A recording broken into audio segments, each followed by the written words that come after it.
Hello everyone, it is that time of the year again जिसमें आप सभी aspirants prelims की तरफ अपनी प्रिपरेशन को पिवट करते हैं। प्रीलिम्स 2026 के लिए कैसे तैयारी करें, क्या करें, these are the questions that are running in all of your minds right now. और बात भी सही है क्योंकि अब यूपीएससी प्रिलिमिनरी एग्जाम का नेचर ही ऐसा हो गया है कि अगर आप इसमें डेडिकेटेड 5 to 6 मंथ्स की तैयारी ना करें तो इसको क्वालिफाई करना थोड़ा मुश्किल तो है।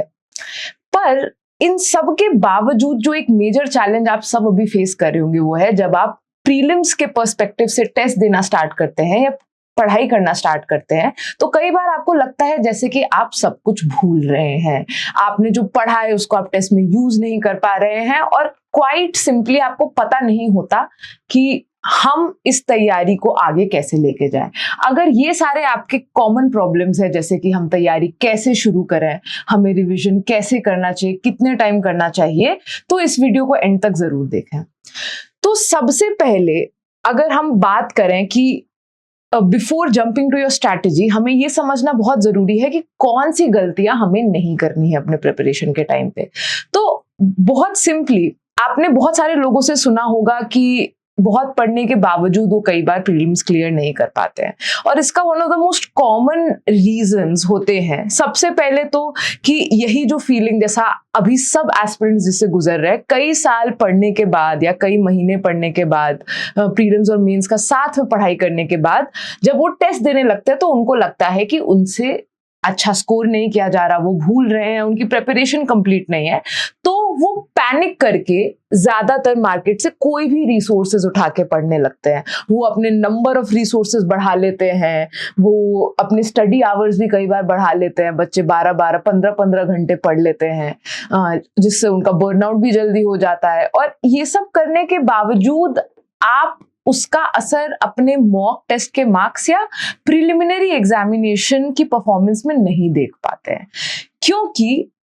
जब भी हम अपने दिमाग को बहुत ज्यादा इंफॉर्मेशन से ओवरलोड कर लेते हैं, जब भी हम रिसोर्सेज को एनालाइज नहीं करते, यूपीएससी की माइंडसेट को एनालाइज नहीं करते, तो एक तरीके से हम अपने दिमाग को ज्यादा बर्डन कर रहे हैं। यूपीएससी का प्रीलिम्स एक ऐसा एग्जाम है जहां पर आप बस अपने नॉलेज की वजह से क्वालिफाई नहीं करते, आप अपनी ओवरऑल अंडरस्टैंडिंग और कंसेप्चुअल फाउंडेशन की वजह से क्वालिफाई करते हैं। क्योंकि ये स्कूल का एग्जाम तो है नहीं जहां पे सिलेबस डिफाइंड है, बुक्स डिफाइंड है, आपको बस कुछ एनसीईआरटीज हैं, उससे बाहर कुछ नहीं पूछेगा।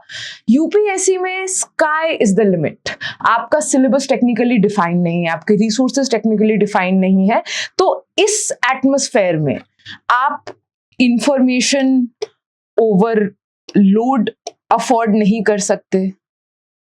आप लैक ऑफ प्लानिंग अफोर्ड नहीं कर सकते, और मोस्ट इंपॉर्टेंटली आप lack of conceptual understanding afford नहीं कर सकते। और अब ये एक्स फैक्टर क्या है, तो देखिए इस वीडियो में हम बहुत अच्छे से डिस्कस करेंगे कि आपके नेक्स्ट 6 मंथ्स की स्ट्रैटेजी क्या होनी चाहिए, लेकिन उससे पहले ये जानना जरूरी है कि एक ट्रेडिशनल अप्रोच और एक इंटेलिजेंट अप्रोच में फर्क क्या होता है। तो यूजुअली जब भी हम ट्रेडिशनली किसी भी प्लान की बात करते हैं तो जिन चीजों पे हम फोकस करते हैं और राइटफुली करना भी चाहिए वो है सिलेबस कंप्लीशन और रिवीजन। अब उसको अच्छे से और साइंटिफिकली अनपैक करें तो इसका मतलब होता है कि अगर हमने ये सारे टॉपिक्स कर लिए हैं तो हम कितनी फ्रीक्वेंटली रिवाइज करें ताकि ये टॉपिक्स हमारे दिमाग में रहें, उन टॉपिक्स को रिवाइज करने के बाद रेगुलरली उनका टेस्ट देते रहे। और इस तरह की एडवाइस हमें बहुत कॉमनली मिलती है जो कि बहुत सही भी है, क्योंकि रिवीजन करने का, कुछ याद रखने का एक साइंटिफिक पैटर्न होता है। आपका दिमाग एक बहुत ही कॉम्प्लेक्स ऑब्जेक्ट है जो कि चीजें तब रिकॉल करता है जब उसको रेगुलर इंटरवल पर, जैसे कि almost 2 days, 10 days, 1 month and 3 month की ड्यूरेशन में हमें किसी तरीके से वो हमारे दिमाग में रिफ्रेश होता रहे।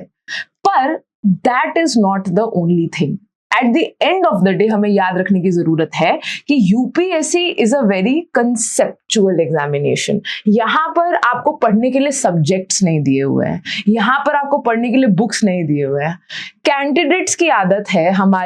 हम कोचेस या ट्यूटर्स की आदत है कि जब हम आपको पढ़ाते हैं इस एग्जाम के लिए तो हम आपको सब्जेक्ट वाइज पढ़ाते हैं, इकोनॉमी, इंडियन पॉलिटी, हिस्ट्री। पर यूपीएससी में अगर आप अपना सिलेबस देखेंगे तो वहां पे बस इंडिकेटिव टॉपिक्स के नाम दिए हुए हैं। अब इसका आपकी पढ़ाई से क्या कनेक्शन है? तो देखिए, रिवीजन सिर्फ मैकेनिकल नहीं होनी चाहिए। ऐसा नहीं है कि हम आपके सब्जेक्ट्स को 2 स्लॉट्स में बांट दें, उसके बाद एक बहुत मेथोडिकल रिवीजन का प्लान बना दें, साथ में मॉक्स का एक अच्छा प्लान बना दें, तो जरूरी है कि आपको याद ही रह जाए। ऐसा होने के लिए आपको कोई चीज याद रहने के लिए एक बहुत इंपॉर्टेंट रोल आपकी पढ़ाई भी प्ले करती है। इसका क्या मतलब है? जैसे अगर मैं आपको बोलूं कि आप सब्जेक्ट्स उठाइए और उनके ब्लॉक्स बनाइए, तो अब लोग अपनी प्रेफरेंस के हिसाब से किसी भी रैंडम ऑर्डर में किसी भी सब्जेक्ट का ब्लॉक बना लेते हैं। अब जैसे काफी बच्चों का कन्वीनियंस के हिसाब से, उनकी कोचिंग इंस्टीट्यूट में इन्वायरमेंट अभी चल रहा होगा, उन्होंने पॉलिटिकल साइंस अभी से 3 महीने पहले कंप्लीट किया होगा, तो वो रैंडमली आपकी टेक्स्ट बुक्स या नोट्स उठाते हैं, इन्वायरमेंट के नोट्स उठाते हैं और उस हिसाब से दिन में पढ़ना शुरू कर देते हैं। अब उनके लिए पॉलिटी भी एक सब्जेक्ट या एक नोट्स का जत्था बन के रह जाता है, इन्वायरमेंट भी एक सब्जेक्ट या नोट्स का जत्था बन के रह जाता है, जिसमें वो फैक्ट पे फैक्ट रिवाइज किए जा रहे हैं। अब पॉइंट ये है कि उन फैक्ट्स को आप 2 बार, 4 बार, 5 बार रिवाइज करके अगर अपने एक्टिव रिकॉल में ले भी आए तो उससे आपको यूपीएससी लेवल क्वेश्चंस आंसर करने में उतनी मदद नहीं मिलेगी। यहां पर आता है एक्स फैक्टर, जहां पे हम अपनी रिवीजन को एक इंटरलिंकिंग वाला डायरेक्शन देते हैं। अब इसका क्या मतलब है? जैसे आपके यूपीएससी के सिलेबस में मॉडर्न हिस्ट्री का डायरेक्ट एसोसिएशन है with the initial topics of Indian economy, specially अगर हम बात करें प्लानिंग और डेवलपमेंट, नेशनल इकोनॉमी। क्योंकि मॉडर्न हिस्ट्री में जहां पे आप पार्टीशन और पोस्ट इंडिपेंडेंस के बाद थोड़ा बहुत भी जितना आप पढ़ते हैं इंडिया के पोस्ट इंडिपेंडेंस हिस्ट्री के बारे में,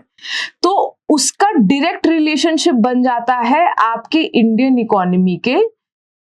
इस पार्ट से, जहां पे आप इंडिया के प्लानिंग, इंडिया की मेजर इकोनॉमिक पॉलिसीज, इंडिया का basically the direction of India's economy जो आपके सिलेबस का पार्ट है, that is very neatly linked to this. And similarly जब हम इंडियन पॉलिटी की बात करें तो जहां पर आप कॉन्स्टिट्यूएंट असेंबली को पढ़ना खत्म करते हैं मॉडर्न हिस्ट्री में, जहां पर आप देखते हैं कि कॉन्स्टिट्यूएंट असेंबली कैसे बनी, कितना टाइम लगा हमारा कॉन्स्टिट्यूशन ड्राफ्ट करने में, कैसे नेशनलिस्ट लीडर्स का अप्रोच, उनका विजन हमारे कॉन्स्टिट्यूशन में रिफ्लेक्ट होता है, वहीं से आप इंडियन पॉलिटी में इंडियन कॉन्स्टिट्यूशन को पढ़ना और समझना शुरू कर सकते हैं, क्योंकि इस टॉपिक का एक बहुत अच्छा लिंक बैठता है। उसी तरीके से अगर मैं बात करूं इंडियन ज्योग्राफी की, तो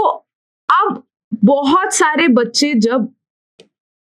ज्योग्राफी और एनवायरनमेंट को बहुत अलग अलग ब्लॉक्स बना के पढ़ते हैं, पर पॉइंट ये है कि इंडियन ज्योग्राफी में आप फिजियोग्राफिक डिविजन्स ऑफ इंडिया तो पढ़ते ही हैं, उसमें आप इंडिया का जियोलॉजिकल कंडीशंस के हिसाब से फ्लोरा एंड फौना का डिस्ट्रीब्यूशन कैसा है आप ये भी देखते ही हैं। पर फिर इसी टॉपिक को आप इन्वायरमेंट में भी बहुत मैकेनिकली करते हैं, जब आपको इंडिया के बायोम स्टडी करने होते हैं, स्पीशीज इन यूज में आप लिस्ट बना के याद रखने की कोशिश करते हैं। इस तरीके से इंफॉर्मेशन आपके दिमाग को कैसे याद रहेगी? अगर आप इंडियन ज्योग्राफी जब पढ़ रहे हो उसके साथ आपने अपने दिमाग में ऐसा स्ट्रक्चर बनाया हो टॉपिक का कि जब मैं फिजियोग्राफिक डिविजन्स ऑफ इंडिया पढ़ूंगा तो साथ में इन्वायरमेंट में बायोम्स और स्पीशीज जो कि उन बायोम से रिलेटेड है उनको भी पढ़ लूंगा, क्योंकि प्रीलिम्स देखिए कोई एक स्टैटिक एग्जाम तो है नहीं। अब पिछले कुछ टाइम से यूपीएससी ने एनवायरनमेंट में अपने क्वेश्चंस को ऐसे रिफॉर्मुलेट किया है कि स्पीशीज इन न्यू से जो क्वेश्चंस आते हैं वो उनके हैबिटेट्स और कैरेक्टरिस्टिक्स के बारे में ज्यादा होते हैं, उस तरीके के नहीं होते कि विच ऑफ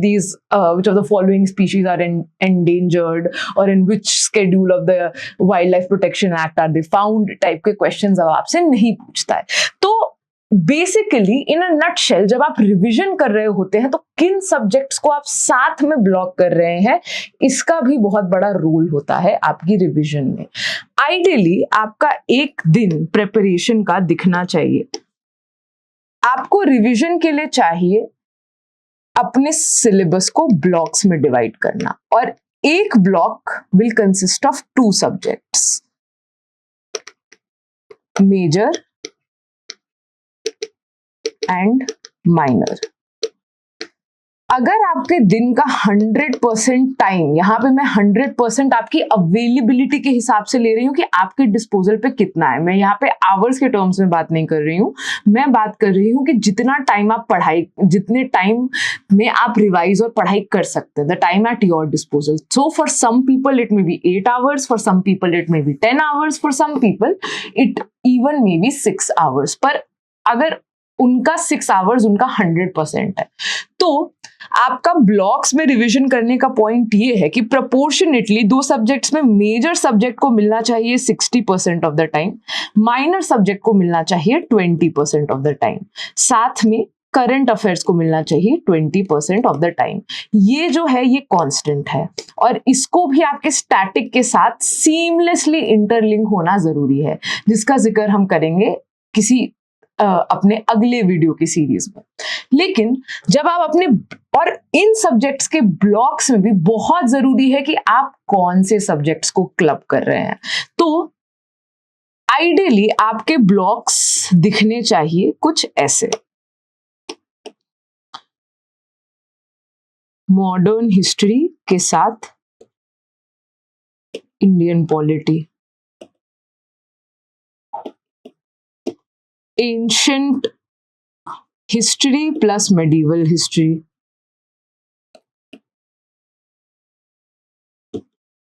सिमिलरली जब आप पढ़ रहे होते हैं ज्योग्राफी, तो आपको इस तरीके से उसको डिवाइड करना चाहिए कि जो आपकी फिजिकल ज्योग्राफी है वो आपको इन्वायरमेंट के बायोडाइवर्सिटी वाले पोर्शन के साथ रिवाइज करना चाहिए in whatever subsequent rounds of revision. Similarly अगर मैं ह्यूमन ज्योग्राफी की बात करूं तो उसका बहुत इंटरलिंकेज है आपके इकोनॉमी और डेवलपमेंट के कुछ टॉपिक्स से। अब हमारा मेन पॉइंट ये है, अब इकोनॉमी का भी आपका जो basically economic organisation, trade treaties और ये वाला पार्ट है, that has seamless connectivity with IR, जो कि बहुत मार्जिनल पोर्शन है बट इंपॉर्टेंट पोर्शन है। तो ये एक एग्जांपल है आपको दिखाने के लिए कि कैसे आपको इन सब्जेक्ट्स को हैंडपिक करके ब्लॉक्स ऐसे बनाने पड़ेंगे जहां पे आपकी मेहनत और डुप्लीकेशन ऑफ एफर्ट्स मिनिमल हो। आपको सब्जेक्ट्स के बीच का इंटरलिंकेजेस जब एस्टैब्लिश होगा, जब दिमाग में एक नीट पिक्चर बनेगी, जैसे फॉर एग्जांपल हम लोग स्पीशीज इन न्यूज को पढ़ने के बहुत तरीके निकाल सकते हैं, लेकिन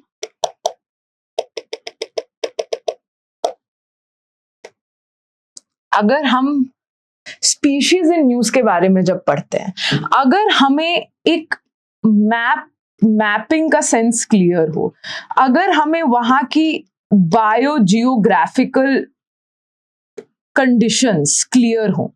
तो अब अगर मैं स्पीशीज इन न्यूज भी पढ़ूं तो उसको रिवाइज करने का मेरा तरीका होना चाहिए कि मेरे दिमाग में एक पिक्चर क्लियर हो, मेरे दिमाग में बस ये पता हो कि अब ऑलिव रिडली टर्टल है, तो उसके बारे में मुझे सब चीजें याद नहीं रह सकती। लेकिन अगर मुझे पता है कि it is found somewhere along the coast of Odisha, it is a vulnerable species according to IUCN, और मुझे पता है कि उसके कुछ कुछ नेस्टिंग साइट्स, मतलब अब मुझे पता है कि Gahirmatha beach is a very important nesting site. अगर एक्टिव रिकॉल में नहीं भी है, तो जिसी समय एग्जाम में इस एरिया या इस चीज से रिलेटेड कोई क्वेश्चन आएगा तो मेरा दिमाग उस ऑप्शन को आइडेंटिफाई कर पाएगा। अगर मैं इसको लिस्ट की तरह याद रखने की कोशिश करूंगी तो एक टाइम के बाद मेरे दिमाग में एक्टिवली या सबकॉन्शियसली कुछ भी नहीं रहेगा। और ये रिवीजन की प्रॉब्लम नहीं है, ये मेमोराइजेशन या रोट लर्निंग की शॉर्टकमिंग है। तो इसी तरीके से अगर हम लोग ब्रॉडली इस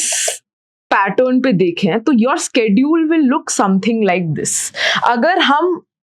इसको स्टार्ट कर रहे हैं नवंबर एंड से, तो इनिशियली हम मॉडर्न हिस्ट्री प्लस पॉलिटी को एज अ बेस बनाकर शुरू करते हैं। उसके बाद फिर हम next week ancient medieval history plus art and culture, फिर physical geography and environment, Indian geography and environment and economy plus Indian geography, specially जो पोर्शन हमारे डेवलपमेंट से रिलेटेड है। जैसे आपका अब इधर ही कितना, जैसे आप इंडस्ट्री स्टडी करते हैं, वो आपके ह्यूमन ज्योग्राफी का भी पार्ट है, वो आपके इंडियन ज्योग्राफी का भी पार्ट है। और वो इकोनॉमी में भी जब भी हम पढ़ते हैं तो हम इंडिया की इंडस्ट्रियल बेल्ट या मतलब इंडस्ट्रियल इंफ्रास्ट्रक्चर की शॉर्टकमिंग्स को स्टडी करते हैं। तो अगर हमें इंडियन ज्योग्राफी में इस चीज का आइडिया है कि रिसोर्स डिस्ट्रीब्यूशन कैसे काम करता है, किन किन एरियाज में डिस्ट्रीब्यूटेड है, तो हमें पता होगा कि कौन से रीजन में iron and steel industry concentrated है, कौन से रीजन में आपका कोल इंडस्ट्री कॉन्सेंट्रेटेड है, और कौन कौन से इंडस्ट्रियल रीजन की क्या प्रॉब्लम है। तो इकोनॉमी में जब हम लीगली उस चीज की बात करें, हम इन्वायरमेंट में उस चीज का जिक्र करें, तो हमारे दिमाग में एक यूनिफॉर्म और यूनिफाइड पिक्चर बनती है। और इसीलिए इन टॉपिक्स को साथ में रिवाइज करने से आपका टाइम भी बचता है और आपको याद भी ज्यादा रहता है। Similarly economy and international relations, science tech and miscellaneous. तो अब हमारे रेस्ट ऑफ द प्लान में जब आपने अपने मेजर टॉपिक्स रिवाइज कर लिए हैं, तो ये प्लान आपका चलेगा ऑलमोस्ट आपके प्रीलिम्स तक। हम लोगों ने, अगर मई 24 को प्रीलिम्स है, तो हम लोगों ने इस प्लान को ऐसे डिजाइन किया है कि आप 6 दिन पढ़ते हैं रिवीजन के, और वो भी PYQ एनालिसिस के बेसिस पे। हम जब प्रीलिम्स के लिए किसी को सजेस्ट करते हैं अपने प्रोग्राम, जो बच्चे हमारे साथ जुड़े हैं, हम उन्हें एडवाइस करते हैं कि उनके 6 दिन के टॉपिक्स और 6 दिन का रिवीजन इस तरीके से माइक्रो लिस्टिंग टॉपिक्स की करके, जो हम उन्हें प्रोवाइड करते हैं बेस्ड ऑन PYQ एनालिसिस, वो मैप करें और उनके ये इंटरलिंकेज सब्जेक्ट्स वाले टॉपिक्स को साथ में क्लब करके पढ़ें। उसके बेसिस पे एक UPSC स्टैंडर्ड का मॉक टेस्ट। मेन बात यह है कि यहां पर you have to be very selective of the kind of mocks that you give. आपको चूज करना पड़ेगा कि मॉक टेस्ट ऐसा हो जो आपसे कंसेप्चुअल चीजों के बारे में पूछ रहा हो, सिर्फ फैक्चुअल क्वेश्चंस ना हो। क्योंकि कई बार अगर हमारा मॉक टेस्ट स्टैंडर्ड नहीं है, तो हम मॉक टेस्ट के बेसिकली मॉक टेस्ट के बेसिस पर ही हम अपनी प्रेपरेशन को बहुत ज्यादा स्क्यू कर लेते हैं। जैसे अगर मॉक टेस्ट हमसे लगातार पूछ रहा है कि what is the provision of this act, what is the provision of this act, तो हमारे दिमाग का एक बायस बन जाता है कि अब हमारा दिमाग एक्ट टू एक्ट भागेगा। हमारे दिमाग को एक फ्री फ्लोइंग, हमारे दिमाग को थोड़ा खुला रहने का स्कोप चाहिए इस एग्जाम में, और वो भी ऐसे पॉइंट पर जहां स्पेसिफिकली उस तरीके से जैसे टॉपिक्स UPSC टेस्ट करता है। तो हमारा पॉइंट यही है कि अगर आप टेस्ट दे रहे हैं तो आप उस तरह के क्वेश्चंस दें जिस तरह के क्वेश्चंस UPSC में आने की प्रोबेबिलिटी बहुत ज्यादा होती है, जो स्टैंडर्ड सोर्सेस होता है, जिनका पूछने का तरीका सिर्फ आपकी फैक्चुअल नॉलेज नहीं टेस्ट कर रहा होता, जहां पे आप इंटेलिजेंट इंटेलेक्चुअल गेसिंग कर सकते हैं, एलिमिनेशन टेक्निक्स को प्रैक्टिस कर सकते हैं। और फिर उस मॉक टेस्ट को इवेलुएट ऐसे करना चाहिए कि जो क्वेश्चंस आप भूले हैं, तो अगर जो क्वेश्चंस आप लोग अपने मॉक में इनकरेक्टली आपने मार्क किए हैं या कुछ कंसेप्चुअल एरर्स हुए हैं, उनको 3 पार्ट में डिवाइड किए, जो कंसेप्चुअल है, जो फैक्चुअल है,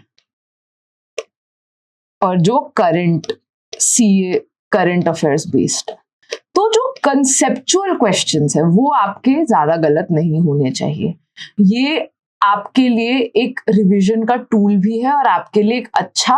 यार्ड स्टिक भी है, ताकि हर टेस्ट में जितना कंसेप्चुअल क्वेश्चन में आप एक्यूरेसी अटेन कर पा रहे हैं, जैसे अगर आप 90% 80% एक्यूरेसी अटेन कर पा रहे हैं कंसेप्चुअल क्वेश्चंस में, इसका मतलब आपकी तैयारी सॉलिड है। फैक्चुअल क्वेश्चंस देखिए, वो एक तरीके से बस इंफॉर्मेशन गैदरिंग टूल होता है। आप प्रिडिक्ट नहीं कर सकते कि कौन सा फैक्चुअल क्वेश्चन यूपीएससी में आ जाएगा और कौन सा क्वेश्चन जो आप मॉक टेस्ट में कर रहे हैं वो यूपीएससी में अगर आएगा या नहीं आएगा, ये प्रिडिक्ट करने का कोई तरीका नहीं है। Similarly current affairs based question के बारे में हमें इसलिए माइंडफुल होना चाहिए क्योंकि वो हमारे रिवीजन का एक तरीका होता है, वो भी एक इंफॉर्मेशन गैदरिंग का तरीका होता है। तो फैक्चुअल क्वेश्चंस के बेसिस पे आप अपने मॉक्स की परफॉर्मेंस को बहुत हार्शली जज ना करें। पॉइंट ये है कि मॉक टेस्ट रेगुलरली देना ही देना है। आपको अपने मार्क्स में अगर एक अपवर्ड ट्रेंड दिख रहा है तो इसका मतलब आपकी तैयारी एक अच्छी दिशा में जा रही है, लेकिन किसी भी पॉइंट पे फ्रस्ट्रेट होकर मॉक टेस्ट देना बंद नहीं करना है, क्योंकि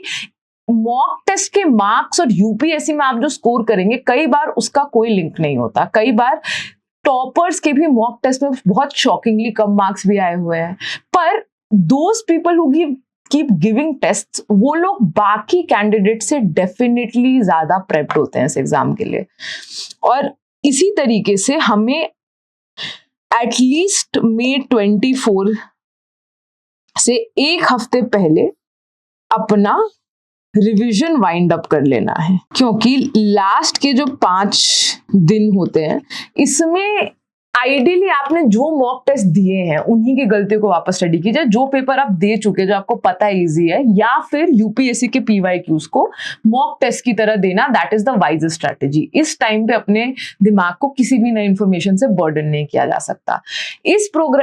स्केड्यूल को बहुत ज्यादा ओपन एंडेड इसलिए रखा गया है क्योंकि आप सब डिफरेंट स्टेजेस ऑफ प्रिपरेशन में है। आपकी तैयारी, आपके रिसोर्सेज, आपके गोल्स सभी डिफरेंट हैं। इस स्केड्यूल को सबको अपने हिसाब से कस्टमाइज करना पड़ेगा। जो बच्चे हमारे साथ हमारी गाइडेंस में प्रिपेयर करते हैं उनको हम लोग हाइपर कस्टमाइज करके स्केड्यूल देते हैं कि कौन सा सब्जेक्ट कितने दिन तक कितने टाइम तक करना है। लेकिन क्योंकि हम आप लोगों को पर्सनली नहीं जानते तो हम आपको ये नहीं बता सकते कि आपको कोई सब्जेक्ट 2 ही घंटे पढ़ना है या 2.5 घंटे पढ़ना है या इसके बाद नहीं पढ़ना है, या कितना पढ़ने के बाद आपकी रिविजन पूरी हो जाएगी। आपकी रिवीजन पूरी होने में आपका क्वालिटी ऑफ रिवीजन ज्यादा मैटर करेगा rather than the quantity of hours that you put in. तो इसीलिए स्केड्यूल को एक ओपन एंडेड तरीके से आपको दिया गया है। आप इसको डाउनलोड कर सकते हैं, डिस्क्रिप्शन में उसका लिंक दिया हुआ है। और ऐसे ही throughout the next 5-6 months हम आपको एग्जाम के प्रैक्टिकल चीजों के बारे में गाइड करते रहेंगे। For any more information you can reach out to us at any time, and I hope that you guys give this exam your best shot. Dear students, हमारे चैनल को like, share, subscribe करें और अपनी तैयारी को और बेहतर बनाएं।